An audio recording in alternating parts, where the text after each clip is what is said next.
Sveikata tai yra vientisumas. Ypač svarbu, kaip teka energijos, o tai reiškia susitvarkyti su emocijom, protu, mintim. Jeigu yra nors kokia mintis, apskritai, jeigu žmogus yra prote, jis būtinai jau faktiškai jisai sirgs. Išsigydys ir bus kita liga. Jeigu mes esam prote, mes esam įsitempę prote, proto įtampa būtinai persiduoda kur nors į kūną ir ta vieta pradės sirgti. Gali būti viena liga, 5 ar 10 ligų, kai yra simptomus. Tai jeigu mes sugebam atsitraukti nuo minčių, susibalansuoti taip, kad mes nesam tiek palinkę, kad atsidurti prote. Mes esam anapus, sąmoniai.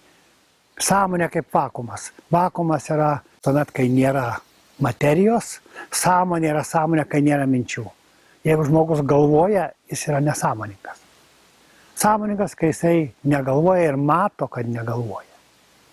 Tai jeigu mes esam sąmoningi, nėra minčių, nepersiduoda iš psichikos, iš nervų į kūną, tuomet tinkamai judant, maitinantis, gyvenant, dirbant, transformuojant blogį į gėrį, velnį į dievą, purvą į lotosą, mes natūraliai sveikėjam, sveikstam ir esam sveiki. Ir ne tik sveiki, bet ir gyvi, takus, ieškantis, eidami su gyvenimo žavingumu, žavesiu ir tuo dalindamiesi.